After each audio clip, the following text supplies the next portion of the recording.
ሰላም ጤና ይስጥልኝ ውድ ቤተሰብ እንዴት ናችሁ? ሰላም ናችሁ ወይ? ዛሬ ግን የገረመኝ ነገር አንድ ነገር ነበረ።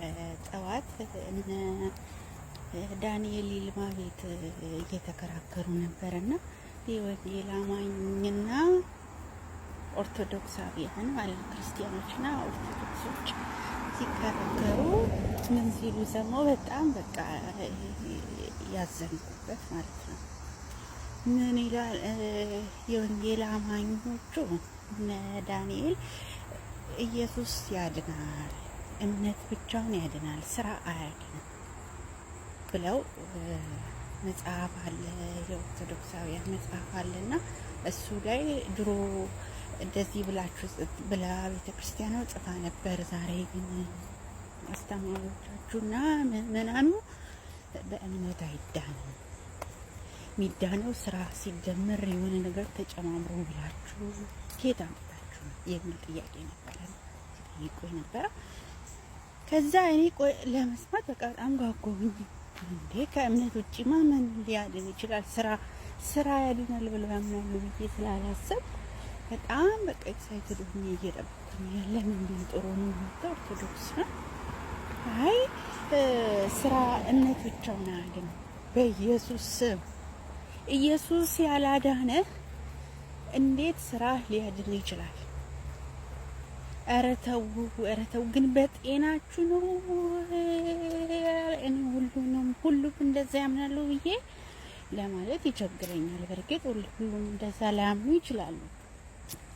ግን አብዛኛው ሳይሆን የገቡት ጠቅላላ እምነት አያድንም፣ የሚያድነው ስራ ተጨምሮ እምነት ሲደመር ኢየሱስ ሲደመር ተጨማምሮ ብዙ ነገሮች ተደማምሮ ነው ብለው አያድንም፣ እምነት አያድንም ለማለት ገስት ጠይቀው ይሄንን ሊከራከሩ የእግዚአብሔርን ቃል ላለመቀበል ማለት ነው። የእግዚአብሔርን ቃል ላለመቀበል ሊከራከሩ እምነት አያድንም ኢየሱስ ብቻውን አያድንም ለማለት ገስት ጠይቀው ገቡ። ግን ጤነኞች ናችሁ? አይምሯችሁ እንደዚህ ብላችሁ የእግዚአብሔር ልጅ እግዚአብሔር አንደኛ ልጁን የላከው መለኮት ሰው የሆነበትን መዳናችን የዳነው አይ እምነት አያድንም፣ ምንድነው የሚያድነው ሌላ ነገር ተጨማምሮ ብላችሁ ለመከራከር ስትገቡ ምን አይነት አይምሮ ነው ያላችሁ?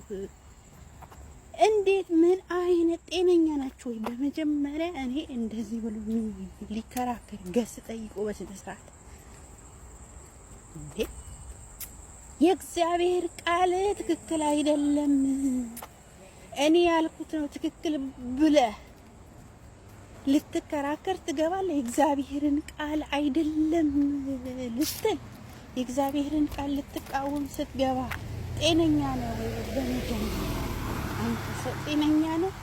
ጌታ ኢየሱስ ምህረት ያድርግልህ፣ በእውነት ምህረት ያድርግልህ። ይሄ ጤንነት ነው አለልም። እኔ አይምሮ ያለው ሰው ክርስቲያን ነኝ እኮ ክርስቲያን ነኝ ባትል ኑሮ እኮ ማንም ምንም አይመስለውም። ግን ክርስቲያን ሆነ የእግዚአብሔርን ቃል ልትቃወሙ ገባችሁት። እናንተ ራሳችሁን ፈትሹ። ጤንነታችሁ ያጠራጥረኛል። እኔ ጸጋ ይብዛላችሁ፣ በእውነት ማስተዋልና ጥበብ ይስጣችሁ። አይ